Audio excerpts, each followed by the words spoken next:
Welcome to the Produce Moms Podcast, where we believe there is a produce mom in all of us.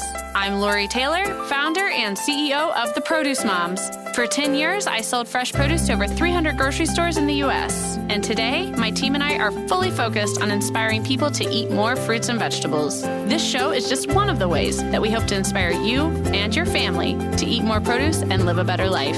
If you like what you're hearing on the podcast, join our community of almost 40,000 in all 50 states and over 30 countries by visiting theproducemoms.com/subscribe. And be sure to subscribe and leave us a review on iTunes. Thanks for being here. Enjoy today's show. Welcome back, everyone. Today we have an incredible guest. We are welcoming Elisabeth Watkins. She is 18 years old. She won Chopped Junior on the Food Network when she was a freshman in high school. She has won numerous awards, including Youth in Action Healthy Living from 4-H. She has been on live TV in the Sacramento area over 50 times, and she is our guest today on the Produce Moms podcast, Elisabeth from Farm Girl Chef. Welcome. Hi, thanks for having me. Of course. So Elisabeth, tell us a little bit more about yourself. So I'm 18 years old. I just graduated from high school. I grew up on a farm in Linden, California, and people don't always realize how agriculture is diverse in California. We grow over 400 specialty commodities, and so I've grown up around it: walnuts, almonds, cherries, peaches. And so naturally I began cooking with all these things. My dad is a farmer. My mom is a farm wife. My neighbors are farmers. So I fell in love with cooking, and I was able to turn it into a business. I have my own communication business where I teach consumers about the food that's grown here in California and across the U.S. I bring it into the kitchen, and I show them how to use it while teaching them some farm and agriculture education. And then I've been working with some companies and trying to make some money out of it.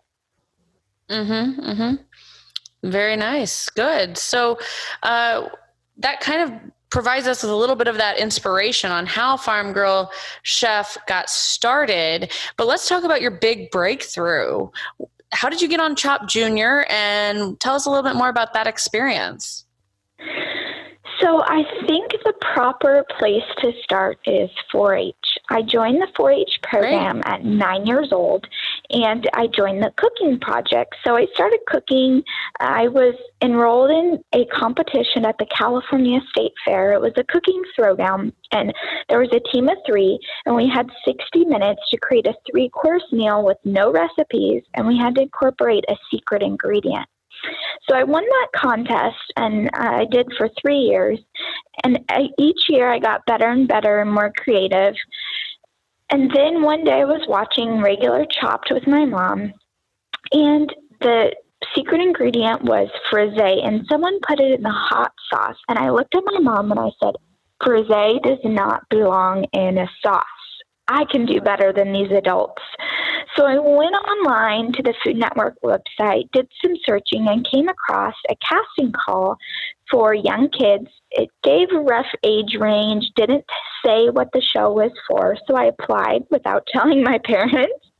And a few weeks later, the Food Network called, and they said, "Hi, Elisabeth, can we speak to your mom?" And so I had to hand the phone to my mom as she was doing dishes, and they were asking her all these questions about me. And then she got off the phone and she was like, "What did you do?" So I was casted onto Chopped Junior. It was the first season. I actually missed the first day of my freshman year of high school because I was filming. The whole process took 3 days, and it was filmed in New York City above Chelsea Market, in one of the Food Network studios there. So when I came back to California after Chopped Junior, I began doing Sacramento area television and radio because I was promoting my appearance on Chopped Junior, and my mom comes from a PR background. So I began wearing cowboy shirts each time I made an appearance, and then that branded myself as the Farm Girl Chef. Very nice. That's great. So tell us a little bit more about those recipes you made, whether they were in 4-H or on Chopped Junior, with those secret ingredients.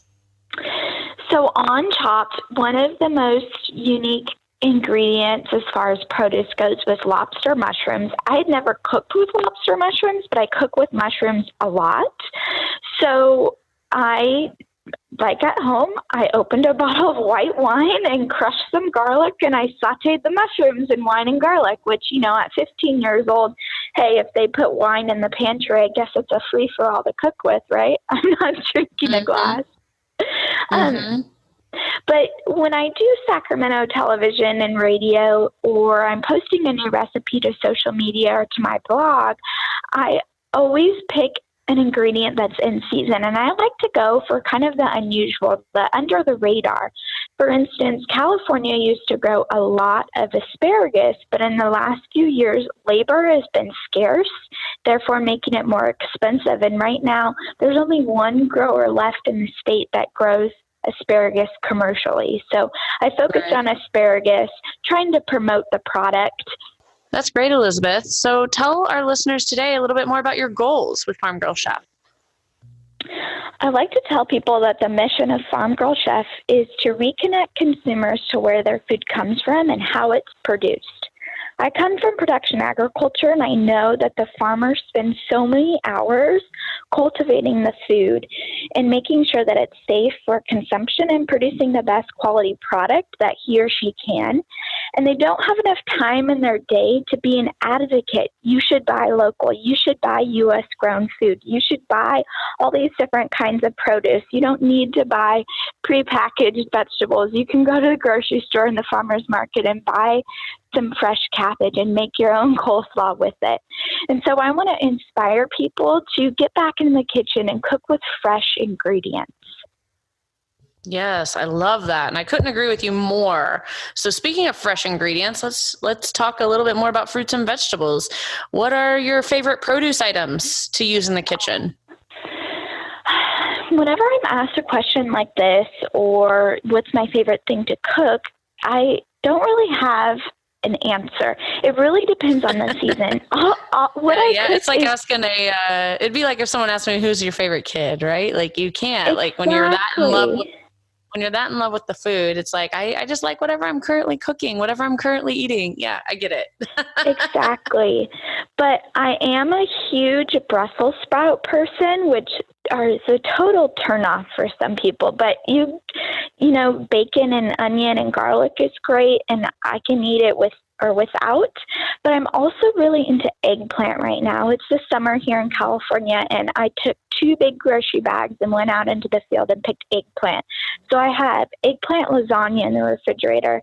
I did roasted eggplant with miso and sesame oil.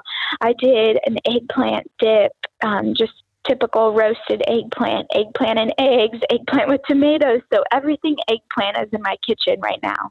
Yeah, yum. I love pasta alla norma. It's like one of my favorite ways to enjoy eggplant. So, that's wonderful. And it is that's one of those foods that it's so nutrient dense. It's so good for you. It's so affordable. One eggplant yields so much food. To walk our listeners through a simple way to prepare it, because it's also one of those produce items that a lot of folks have never prepared in their own homes. Exactly. Sometimes it's intimidating, this purple vegetable with a really spongy interior, but the spongy interior soaks up so much flavor. So one of my favorite ways that I've been preparing it lately has been with a miso paste. And miso is fermented soybeans and rice. It lasts a really long time in the refrigerator. You can find it in the produce section, kind of next to salad dressings. But I combined about a tablespoon of miso paste with a tablespoon of honey and just a teaspoon of sesame oil. And I brush it on wedged eggplant and bake it at 400 degrees for about 15 minutes.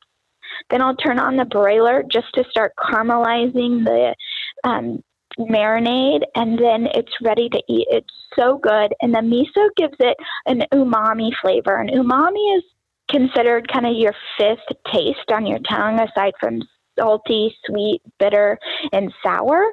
It's kind of the flavor that comes with mushrooms and tomato paste. So I absolutely love it. Yeah, no, it sounds great. So this has been a wonderful conversation with you, Elisabeth. I look forward to following all that you do with Farm Girl Chef. Please sign us off today. Make sure that our listeners know where they can go to connect with all the great work you're doing, learn more about your recipes, learn more about what you're doing and where you're at. And also, please close with whatever final thoughts you might have. That's our tradition here at the Produce Moms podcast. Our guests have the last word. Well, this has been so fun. If you like Farm Girl Chef and you like my ideas, you can go to farmgirlchef.us. That's my website and blog. You can learn about my farm, my family's operation, and find my recipes, or you can connect with me on social media at the Farm Girl Chef on Instagram, Facebook, Twitter, Pinterest, YouTube, you name it. I have it. I want to inspire you to cook with fresh, local, in-season ingredients. That's what's going to keep agriculture alive, and it's our oldest and most valuable tradition. Thanks for joining us on this episode of the Produce Moms podcast. If you or someone you know would like to be a featured guest, just send an email to Lori@theproducemoms.com. We know there is a produce mom in you because there's a produce mom in all of us. Join our community on Facebook and all social platforms. Help us change the way America eats. Thanks again for listening, and we'll see you next time.